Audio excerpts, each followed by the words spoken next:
नमस्कार मेरे प्यारे भाइयों बहनों, आईएएस आरएएस विद आरजे में आपका स्वागत है, हार्दिक अभिनंदन है। तो मेरे भाइयों बहनों, आज हम 28 मार्च 2023 का जो राष्ट्रीय और अंतर्राष्ट्रीय खबरें हैं जो आपके एग्ज़ाम के लिए इम्पोर्टेंट है, उसका पूरा का पूरा हम बंडल पूरा पैकेट लेके आपके लिए आ चुके हैं। तो दोस्तों, फिर से वही बात कि आपको यदि पीडीएफ चाहिए तो आप मेरे टेलीग्राम चैनल से जाके उसको डाउनलोड कर सकते हैं। टेलीग्राम चैनल का नाम है मेरे का IAS RAS विद आरजे। ठीक है मेरे भाइयों बहनों, ये आपका ही टेलीग्राम चैनल है, जाइए और डाउनलोड कीजिए और सॉफ्ट कॉपी से ही पढ़िए। लिखने की आदत को छोड़िए। लिखना तो सिर्फ आंसर राइटिंग के समय चाहिए बंदे को। आंसर राइटिंग कैसे होती है, रद्दियाँ भरने के लिए लिखना बंद कीजिए। तो दोस्तों, आते हैं हम आज के न्यूज़ डिस्कशन पे कि हमारा आज क्या क्या न्यूज़ आई हैं जो हमारे एग्ज़ाम के लिए किस तरह से इम्पोर्टेंट हो सकती हैं। ठीक है, तो पहली न्यूज़ है हमारी, वो है मारबर्ग वायरस को लेकर। इसका नाम है मारबर्ग, ठीक है, मतलब जिसको हुआ मार ही दिया। ये क्या है, चर्चा में इसलिए आया है दोस्तों क्योंकि अभी तंजानिया के अंदर 5 लोगों की मौत हुई है। ठीक है, क्या हुआ है, तंजानिया के अंदर 5 लोगों की मौत हो गई है। ठीक, ये सबसे पहले दुनिया में जर्मनी के मारबर्ग, फ्रैंकफर्ट और इसके अलावा बेलग्रेड और सर्बिया में ट्रेस हुआ था। सबसे पहले जो हुआ था वो हुआ था जर्मनी के मारबर्ग और फ्रैंकफर्ट में, तो इसका नाम रख दिया गया मारबर्ग वायरस। ठीक है, इसके अलावा ये कहाँ कहाँ हुआ था ट्रेस, बेलग्रेड और सर्बिया में। ये यहाँ पे हुआ था 1960 के दशक में, लगभग 1967 के समथिंग इस जगह पर खोजा गया, इस जगह पर ट्रेस हुआ था। इस तरह के लक्षण वाले कुछ लोग यहाँ पर मिले थे। ठीक है, तो इसका जो प्रचार प्रसार है वो कैसे होता है, इसका प्रचार प्रसार होता है एक परपोसी, खैर परपोसी ही है, ये वेट है, मतलब एक चमगादड़ है। ठीक है, इसका नाम है रूसेट्स फ्रूट वेट। क्या नाम है, रूसेट्स फ्रूट वेट, जिसको आप याद कर लेना इस नाम को। ठीक है भाइयों ना, इसके माध्यम से क्या होता है, इसका प्रचार प्रसार होता है, संचरण होता है। ठीक है, इसके अलावा जो मनुष्यों में जो आया, यहाँ से वेट से ये किस में फैला, बंदरों में, और मनुष्यों में किससे आया, बंदर से। अफ्रीकन बंदर होते हैं, उनसे ये मनुष्य के अंदर आया। ठीक है, इसके लक्षण क्या क्या है, पता कैसे लगती है कि भाई इस बंदे को मारबर्ग वायरस हो गया है। ठीक है, यह इबोला की तरह फिलोविरिडे परिवार का सदस्य है। अब आप बोलोगे सर ये परिवार क्या होता है, हमें कैसे, मतलब ये परिवार कैसे निर्धारित करते हैं किस परिवार का है। हमारा तो पता है सर, हम फलाने परिवार के हैं, ढीके परिवार के हैं, ये किस परिवार का है, ये कैसे पता चलता है। भाई बंदर का परिवार कहाँ खोजते फिरोगे, या चमगादड़ का परिवार कहाँ खोजते फिरोगे, सर ये तो वायरस है। तो दोस्तों, जैसे आपके नाम के पीछे लगा होता है ना, पीछे शर्मा जी, वर्मा जी और चौधरी साहब, और जो भी पीछे नाम के आप लगाते हैं, खान साहब, ये जो भी लगाते हो आप ना नाम के पीछे, ये सारा आपकी फैमिली को बताता है कि आपका ओरिजिन किस फैमिली से हुआ है। आपके अंदर जो जीन है, आपके अंदर जो DNA है, वो किस फैमिली से रिलेटेड है, ये उस चीज़ को दिखाता है। ठीक है ना, जो आपका सरनेम है ना, वो आपकी फैमिली के जीनोम को दिखाता है। तो उसी तरह से ये किस परिवार का सदस्य है, ये है आपके, इसको हटाते हैं सबसे पहले फिर बताते हैं आपको, ये है आपके फिलोविरिडे परिवार का सदस्य है, मतलब इबोला का भाई है भैया। ये इबोला वायरस के बारे में तो आपने बहुत सुना होगा, ये इबोला वायरस का भाई है मारबर्ग वायरस। ठीक है, तो अपने भाई का नाम खराब नहीं होने देगा, उतना ही खतरनाक होगा। इसके लक्षण है वो बहुत खतरनाक है भाई साहब, क्योंकि इसके लक्षण जो हैं वो बहुत कॉम्प्लिकेटेड है। कैसे, इसके अंदर तेज़ बुखार आता है, और तेज़ बुखार के साथ साथ में मांसपेशियों में दर्द होता है, गंभीर सिर में दर्द होता है। मतलब ये जो लक्षण है ना, वो मलेरिया और टाइफाइड के मिले जुले हुए लक्षण दिखाई देते हैं, और उसके साथ साथ डायरिया भी हो जाता है। किसी बंदे को पहले से ही मलेरिया और टाइफाइड के ऐसे लक्षण हो, टाइफाइड की शिकायत हो, साथ में उसको उल्टियाँ और लूज मोशन और हो जाए, तो बताओ उसकी क्या हालत होगी। और ये तो सोना है, अभी सोने पर सुहागा और लगेगा। इसके बाद क्या होता है, नाक और मसूड़ों से रक्तस्राव होने लग जाता है, और ये रक्तस्राव ऐसा वैसा नहीं होता, खूब तेज़ ब्लीडिंग होती है, खूब। ठीक है, ये लक्षण क्या है, 2 से 21 दिन में बाहर आते हैं, किसी किसी में दूसरे दिन ही आ जाते हैं और उसके प्राण बच जाते हैं। 21 दिन आते हैं, उसके प्राण नहीं बचते, सीधा जाता है भगवान के पास। ठीक है, इसका इलाज क्या है, तो अभी तक इसका कोई एक्यूरेट इलाज नहीं है कि भाई ये जो इलाज है वो मारबर्ग वायरस के लिए है। ठीक भाई है ना, जो मलेरिया का, जो डायरिया का और जो टाइफाइड का जो इलाज है, उसी को संयुक्त रूप से चलाते हैं भाई। कि जैसे ऑक्सीजन कम हुई तो इस तरह की चीज़ें दी जाती हैं, ऑक्सीजन लेवल बढ़े बॉडी के अंदर। पानी कम होता है तो इस तरह की दवाइयाँ दी जाती हैं कि वाटर रिस्टोरेशन बॉडी के अंदर वो बढ़े। टाइफाइड जैसे लक्षण होते हैं तो टाइफाइड की दवाई खिलाई जाती हैं। मतलब राम भरोसे हिंदुस्तान चलता है, लग गया तो ठीक है, नहीं लगा तो बंदा गया। ठीक है मेरे प्यारे भाई बहनों। अब हम दूसरी चीज़ पे आते हैं। वैसे जो वायरस वगैरह आए ये किसी भी पीसीएस का एक बहुत फेवरेट टॉपिक रहता है, 1-2 प्रश्न यहाँ से मिलते ही मिलते हैं, ठीक है। अब हम दूसरे न्यूज आर्टिकल की बात करते हैं, उस पर है सासा मादा चीता। मतलब आपने अभी सुना होगा कि हम 12 चीते लेके आए थे पहले साउथ अफ्रीका से, फिर हम लेके आए 8 और नामीबिया से। मतलब तो इस तरह से हम लोग क्या कर रहे हैं, चीतों का पूरा कुनवा यहाँ बसा रहे हैं।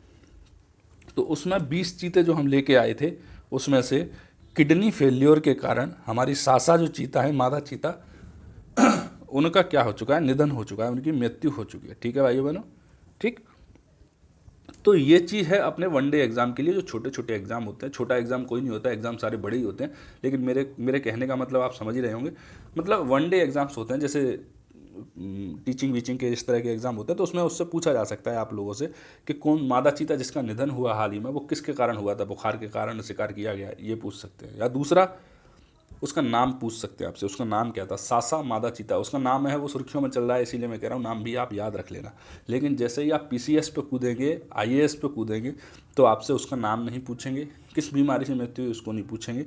अब जो पूछेंगे उस पर मैं आ रहा हूँ। तो दोस्तों, भारत से चीता है वो 1952 में विलुप्त घोषित कर दिया गया। ये एक तथ्य जिसको आप याद कर लो। और इसके बाद हम क्या कर रहे हैं, बाहर से चीता लेके आ रहे हैं।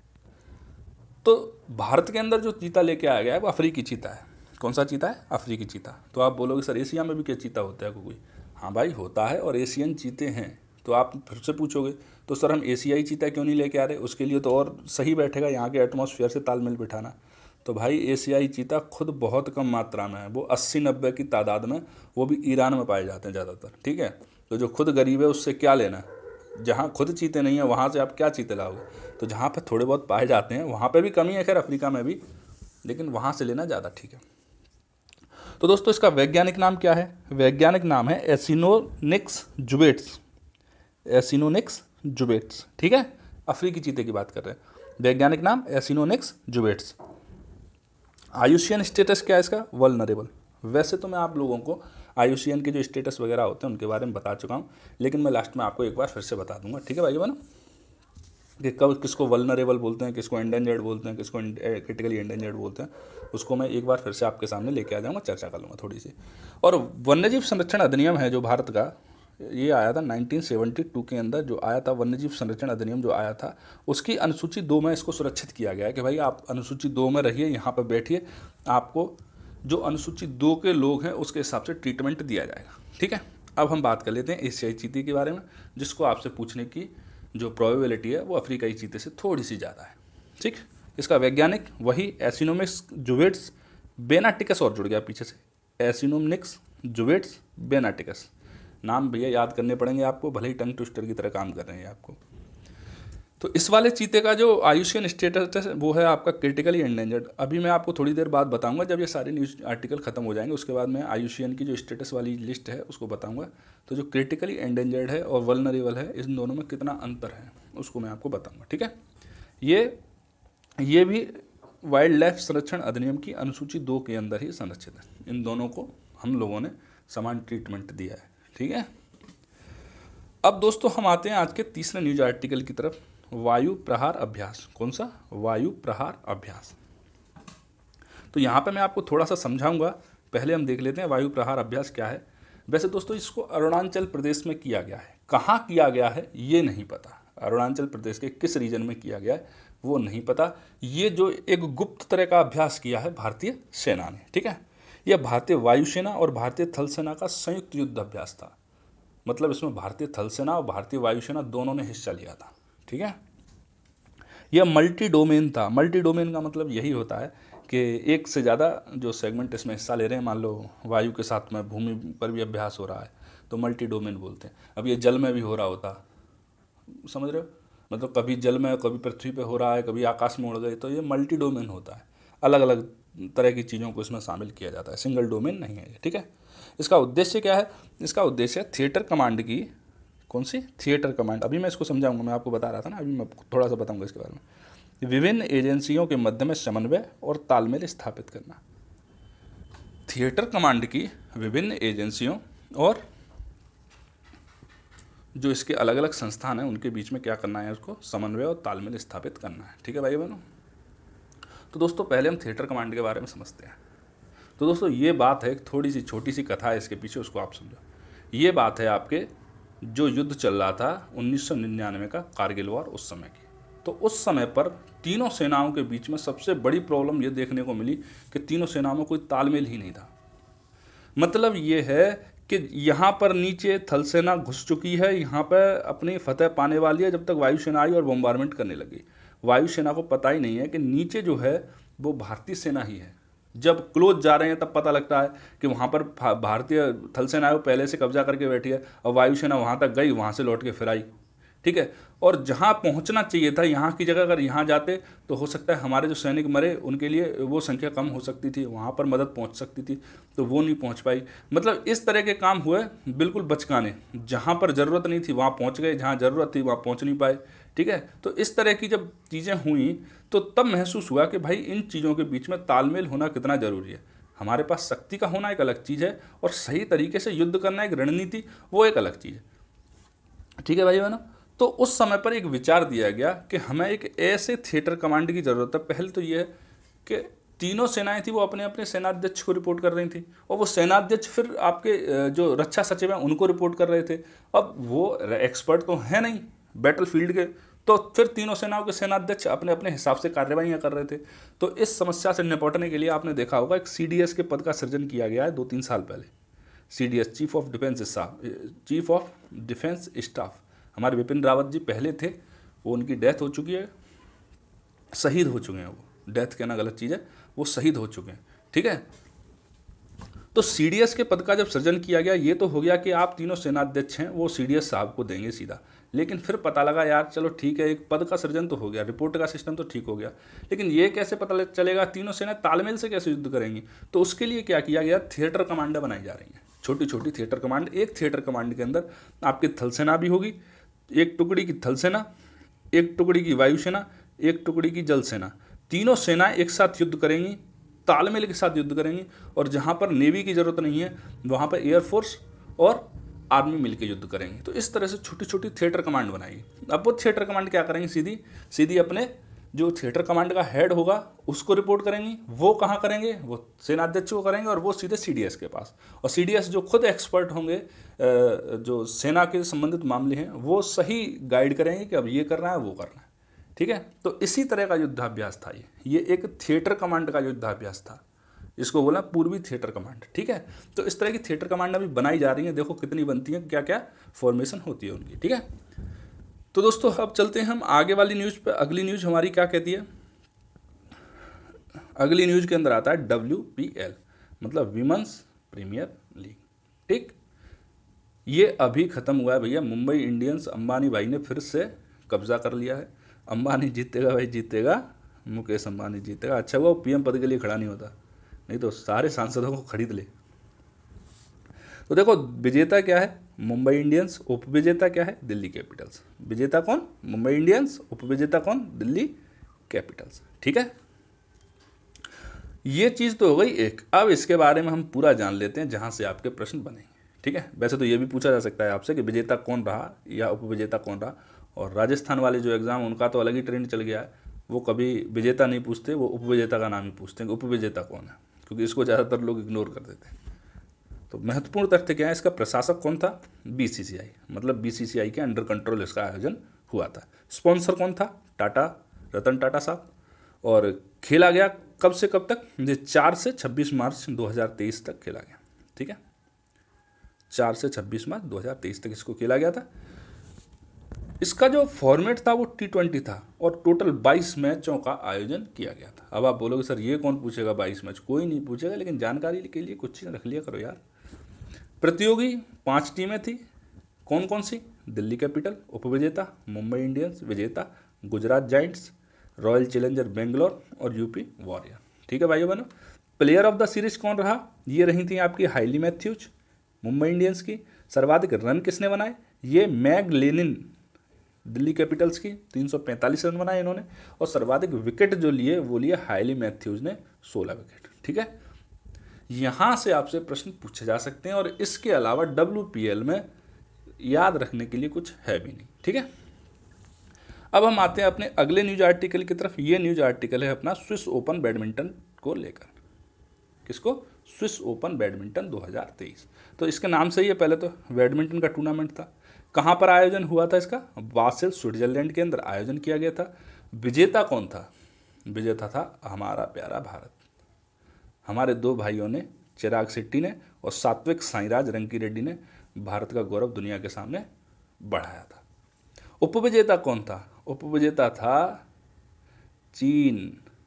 सबसे ज़्यादा खुशी तो इसी चीज़ की है कि पाकिस्तान के बाप की पिटाई होगी। वैसे बाप तो हमें, पाकिस्तान के दूसरे बाप की, जो नहीं है फिर भी बाप बना रहा है, गधे को मौसा बना रहा है। इस गधे की पिटाई करी हमने। रेन जियांग यू और टांग क्यांग को टांग के ले आए। क्या नाम है इनके? रेन जियांग यू, टांग क्यांग। वैसे इनके नाम याद रखना जरूरी नहीं है, लेकिन मुझे लगा, मैंने कहा बताना चाहिए भाई कि उपविजेता कौन रहा। भाई उपविजेता जब चीन रहेगा और विजेता भारत रहेगा तो खुशी है वो 4 गुना बढ़ जाती है। ठीक है मेरे भाइयों बहनों, तो आपको याद रखना है चिराग शेट्टी और सात्विक साईराज रंकीरेड्डी के नाम याद रखने हैं। स्विस ओपन 2023 में बासेल में स्विट्जरलैंड में आयोजित हुआ है। तो दोस्तों, इस तरह के जो प्रश्न होते हैं वो एग्जाम में तब आते हैं जब एग्जाम के आसपास किसी टूर्नामेंट का आयोजन हुआ होता है। लेकिन अपन पढ़ लेते हैं, हाल फिलहाल अपना कोई एग्जाम तो है नहीं, बाकी क्या पता पूछ ही ले। तो दोस्तों, अगले न्यूज आर्टिकल की तरफ हम चलते हैं। वो है अपनी प्यारी अरावली से संबंधित। तो यहाँ पर भारत सरकार के द्वारा अरावली ग्रीन वॉल प्रोजेक्ट का शुभारंभ किया गया है। क्या किया गया है? Aravalli green wall project. उद्घाटन कहाँ हुआ है इसका? टिकली गांव, गुरुग्राम, हरियाणा के अंदर। ठीक है, भूपेंद्र यादव जी ने किया है, लेकिन वो नाम आपको याद रखने की जरूरत नहीं है। ठीक है, इसका जो उद्घाटन किया गया है वो 25 मार्च को किया गया था, अंतर्राष्ट्रीय वन दिवस के अवसर पर। आप इन दिवसों को याद करने मत बैठ जाना। पर्यावरण दिवस याद कर लो, वो ठीक है, वो बहुत है।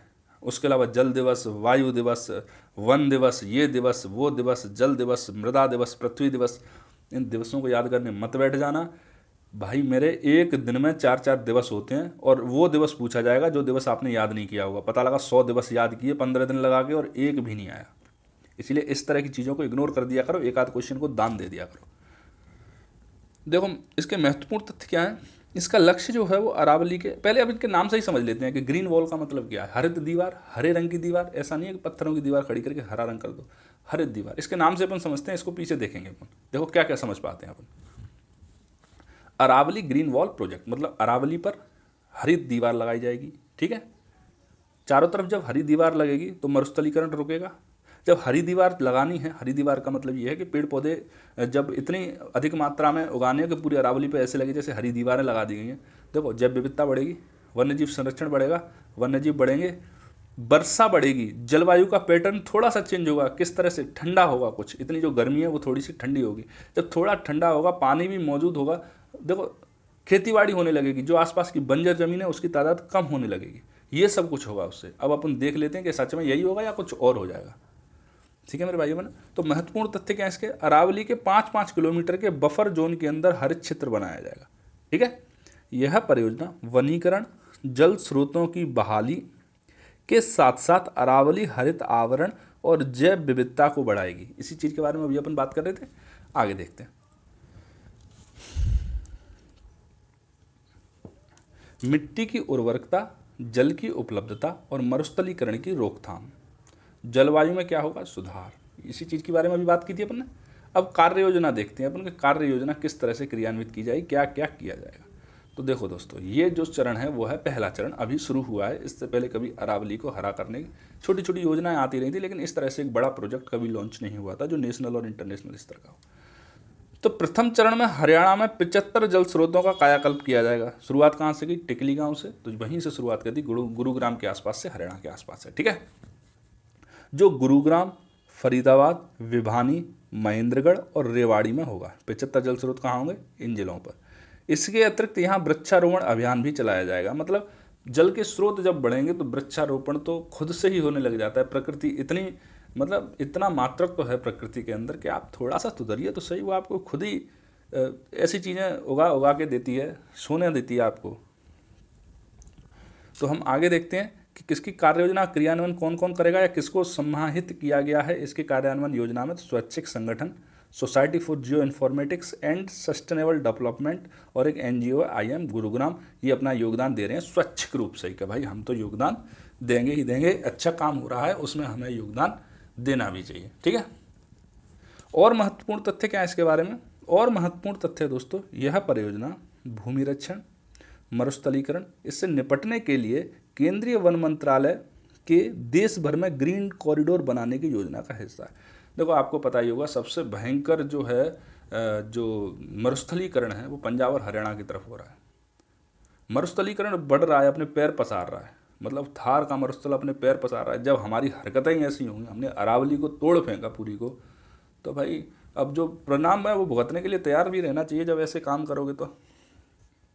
इससे वनीकरण, कृषि वानिकी और जल संरक्षण गतिविधियों में स्थानीय समुदायों को शामिल करके सतत विकास और आजीविका के अवसरों को बढ़ावा दिया जाएगा। ठीक है, सतत विकास और आजीविका के अवसरों को बढ़ाया जाएगा, इससे रोजगार के अवसर सृजित होंगे। तो यहाँ से मेंस का प्रश्न एक बहुत शानदार बनता है आपके PCS के लिए। ठीक है, अरावली ग्रीन वॉल प्रोजेक्ट से। तो दोस्तों मैंने आपसे बोला था कि मैं लास्ट में जाके आपको समझाऊंगा कि ये वल्नरेबल है, ये क्या चीज़ होती है IUCN के स्टेटस, क्योंकि हर रोज़ कोई ना कोई प्रश्न आता रहेगा और हर रोज़ आपको ये सुनने को मिलेगा। तो मैं एक बार फिर से आपको बता देता हूँ। ठीक है, ये अपने ले लिया एक ब्लैंक पेज, उस पर अपन बताते हैं आपको। तो दोस्तों दुनिया के अंदर मान लो ये सारी प्रजातियाँ हैं ये, ठीक है, सारी प्रजातियाँ हो गई। अब इनमें से कुछ ऐसी होंगी जिनको हम गिन सकते हैं, गिनेंगे, ठीक है, गिन सकते हैं, और कुछ ऐसी होंगी जिनको हम गिन नहीं सकते। तो जिनको हम गिन नहीं सकते उनको यहीं पे छोड़ दो। ठीक है, और गिन सकते हैं, देखो अब समझ में अच्छे से आएगा आपके।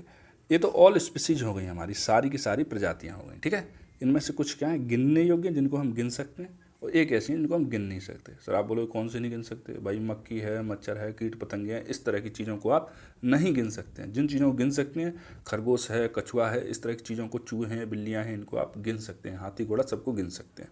अब गिनने योग्य में भी एक ऐसी हैं जिनके बारे में पर्याप्त डाटा उपलब्ध नहीं है। चूहे हैं, क्या पता कितने हैं, ठीक है, तो और एक ऐसी हैं जिनके बारे में डाटा उपलब्ध है। तो अब हमारे जो IUCN है उसका पूरा का पूरा कार्य जो है वो रहता है जिनका डाटा उपलब्ध रहता है वहाँ से। जिनका डाटा ही नहीं है, जिनको हम गिन ही नहीं सकते, उसका तो IUCN भी क्या करेगा। तो जिनका डाटा उपलब्ध है उसको 7 कैटेगरी के अंदर बांटा है IUCN ने, कि वो किस तरह से हैं धरती के ऊपर, उनकी संख्या कितनी है, क्या वो विलुप्त हो सकती हैं या कितने समय तक चलती रहेंगी, उस तरह की कैटेगरी में डिवाइड किया है। और इसके लिए एक रेड डाटा बुक बनाई है। कौन सी बुक बनाई है? रेड, लाल डाटा बुक। कौन सी बनाई है? लाल data book, red data book, IUCN।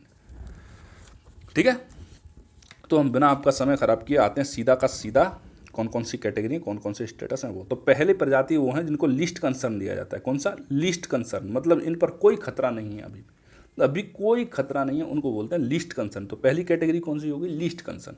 दूसरी पर यह है कि खतरा नज़दीक है, मतलब अगर ऐसे ही दोहन होता रहा तो ये खतरा बहुत खतरे वाली श्रेणी में चली जाएंगी। खतरा नज़दीक है जिसको बोलते हैं नियर थ्रेटन। ठीक है, तीसरा आता है आपका वल्नरेबल।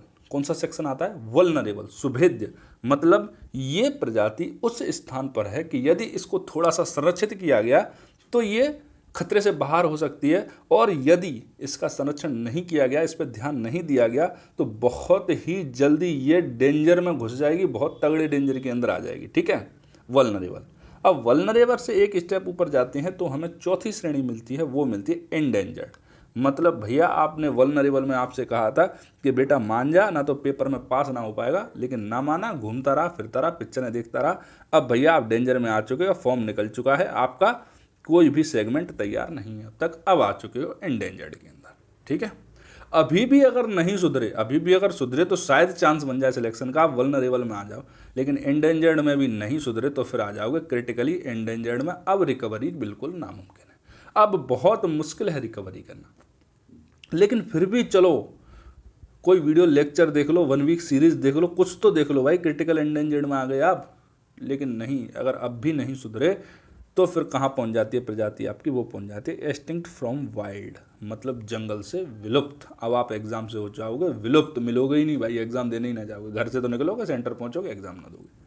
अब एक्सटिंक्ट एंड वाइल्ड हो चुके, जंगलों में इस प्रजाति का एकदम समापन हो चुका है, एकदम समाप्त हो चुकी है। ठीक है, और लास्ट में आ जाती है एक्सटिंक्ट, मतलब समाप्त। अब कभी भी, अब आप ओवर एज हो चुके हो, अब कभी भी एग्ज़ाम नहीं दे सकते जीवन में, ठीक है। तो एक्सटिंक्ट कौन सी है? एकदम से समाप्त। ठीक मेरे भाइयों बहनों, तो ये 7 कैटेगरी हैं, ये 7 तरह के स्टेटस हैं। तो इसमें जो जो आपका अफ्रीकन चीता है वो आता है वल्नरेबल में, मतलब अगर आपने थोड़ा बहुत संरक्षण किया तो इसके ऊपर जो संकट के बादल आए हैं वो हट जाएंगे। और जो एशियाई है वो है क्रिटिकली एंडेंजर्ड के अंदर यहाँ पर, ठीक है। तो एशियाई को लाने में अभी यहाँ नीचे बहुत मेहनत करनी पड़ेगी, इसीलिए हम लोग एशियाई चीता को नहीं लाए। वो जहाँ मौजूद हैं वहीं जिंदा रहें, वही ठीक है। पता लगा यहाँ के एक आधा सिट गया तो ये और आफत खड़ी हो जाएगी। तो ठीक है मेरे प्यारे भाइयों बहनों, आज का हमारा न्यूज़ डिस्कशन यहीं पर समाप्त होता है। उम्मीद करता हूँ आपके डाउट्स क्लियर हुए होंगे। तो दोस्तों मिलते हैं आपसे अगले दिन नए कंटेंट के साथ में, तब तक के लिए जय हिंद जय भारत।